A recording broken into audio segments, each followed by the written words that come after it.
আসসালামু আলাইকুম, সবাই কেমন আছেন? আশা করি সবাই অনেক অনেক ভালো আছেন। আজকের ভিডিওতে থাকবে আজকে আমরা মেলায় গিয়ে কি কি করলাম, কি কি কিনলাম, কিসে কিসে উঠলাম এবং পরিবার মিলে কেমন মজা করলাম। আর আজকের সন্ধ্যাটা পুরোটা আপনাদের সাথে সময় কাটাবো। আর আমার ভিডিওটা না টেনে সবাই সম্পূর্ণ দেখবেন। আর ভিডিওটা ভালো লাগলে সবাই কিন্তু লাইক, কমেন্ট এবং ফলো দিয়ে পেজের সাথেই থাকবেন।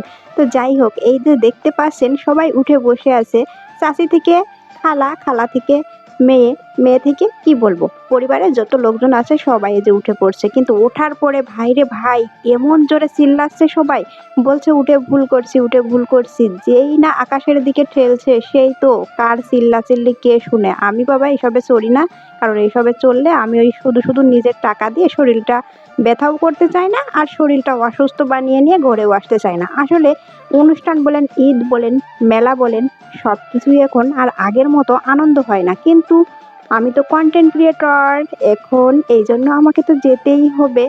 আগে দেখেন আমাদের ঘরের সাথে মেলা বসে, তাও কিন্তু আমি যাই না, কারণ মেলায় গেলে ঠেলা খেতে হয়, তেমন একটা ভালো লাগে না। কয়েকটা দোকানপাট হইলেই সেখানে মেলা হয়ে যায়, যে দোকানপাটগুলো কিন্তু সচরাচর সবসময় পাওয়া যায়। তারপরেও মেলায় কিন্তু সব লোক এক জায়গা হয়, এজন্য ভালোও লাগে আবার খারাপও লাগে। তো যাই হোক, এখানে কিন্তু অনেক কিছুই আসছে। এই দেখেন নাগরদোলা, নাগরদোলায় উঠলে তো আমার আরো ভয় লাগে। আগে যেহেতু একবার উঠেছি এই জন্য আর উঠতে মন চায় না। তো যাই হোক, কোনো রাইডেই আমার চড়া হলো না। আর ছেলেটা যেহেতু ছোট, এমন একটা রাইড দেখলাম, এই রাইডে একটু বড় বাচ্চারাই লাগবে, মানে বড় বাচ্চা না হলে একটার উপর একটা পড়বে। এমনিতেই দেখলাম একটার উপর একটা পড়ে যে ভেবাচাকা খাচ্ছে, এই জন্য নিজের ছেলেকে সেখানে উঠতে দিলাম না। যাই হোক, মা তো সাবধান তো থাকতেই হবে, তাই না? দেখেন বাচ্চারা এবং মেয়েরা, আবার নানি দাদিরাও আসছে, সবাই কত সুন্দর মজা করছে। কেউ আসছে কেনাকাটা করতে, কেউ আসছে ঘুরতে, কেউ আসছে দেখতে। আর আজকের দিনে একটু বৃষ্টি হয়েছে, বৃষ্টি হওয়ার কারণে এখানে যেহেতু বেলে মাটি আবার দোআঁশ মাটিও আছে, এমন পরিমাণে কাদা হয়েছে, ভাবছিলাম একটু নৌকায় উঠবো, কিন্তু নৌকায়ও উঠা হলো না। কারণ নৌকায় উঠলে যে পরিমাণ জামা কাপড়ে কাদা লাগবে, বাসায় এসে ধুইতে ধুইতেই সময় চলে যাবে।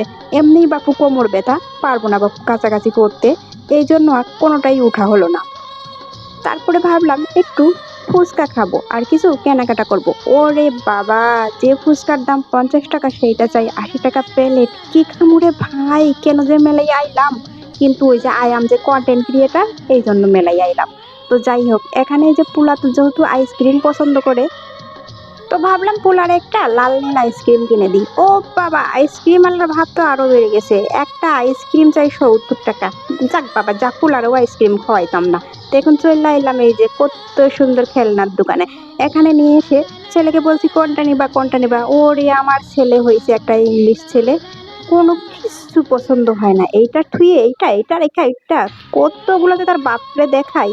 ওরে বাবা, বাপ আবার কুলারে দেখায়, কিন্তু একটাও কুলার পছন্দ হয় না। কুলার ভালো জিনিস পছন্দ না হয়, যে কথাই আছে না, ভালো জিনিস বাচ্চারা পছন্দ করে না। যেইটা ভেঙে ফেলবে, যেইটা নষ্ট করবে, বাসায় খেলনার বস্তা আছে, সেই খেলনা নিয়ে খেলে না, শুধু ছিটাই রেখে দেয়। তো যাই হোক, বাচ্চার পালা শেষ করে চলে আসলাম, মনে করলাম একটু সংসারের জিনিসপত্র কিনি। যেহেতু এখন আয়ামে গৃহিণী, সংসারের জিনিসপত্র তো কিনতে পারেই নাকি। তো এখন সংসারের জিনিসপত্র কিনতে এসে এখানে জিনিস যেমনই হোক, জিনিসের দামটা একটু বেশি। মানে যাই হোক, মেলায় এসে বুঝলাম জিনিস যেমনই হোক দামটা তার একটু বেশি, শুধু একটু বেশি না, অনেকটাই বেশি। তো ভাবলাম না, কিচ্ছু কেনাকাটা করবো না, শুধু ভিডিও করে নিয়ে যাই, ফেসবুকে আপলোড দিব, ইনকাম হবো, তাহলেই হবো। সেই টাকা দিয়ে পরে জিনিসপত্র সুন্দর জায়গা থেকে কিনবো, মেলা থেকে কিচ্ছু কিনবো না। মেলার জিনিসপত্র যেমন ভালো না, তার উপর আবার এত দাম। তারপরে আসলাম, মেয়েদের মনে নাকি অনেক জিলাপির পেজ, শুধু আমাদের ছেলে ভাইয়ারা বলে।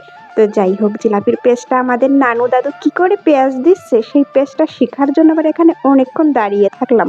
তো দাঁড়িয়ে থাকার পর আমার স্বামী এবার করছে শুধু পেস্টটাই দেখবে কিভাবে রসে ডুবাই, তা আবার দেখবা না? আমি কাছে আচ্ছা ঠিক আছে দেখি। তারপরে এই যে নানা দাদা এই যে ভাজছে, দেখেন ঘুরাই পেঁচাই কি সুন্দর করে জিলাপির পেস্ট দিচ্ছে। জিলাপির পেস্ট হয়ে গেল, যাই বলেন মেয়েদের মনে পেস্ট থাকলেও পেস্টটা কিন্তু সুন্দর লাগছে দেখতে। তারপরে এই দেখেন জিলাপির পেস্টটা কি সুন্দর রসে ডুবাই ফেলছে। তো যাই হোক, এবার বাসায় যেয়ে কিন্তু বানাবো, কিচ্ছু আর কেনা হলো না, মিথ্যা কথা, কিছু কিন্তু কি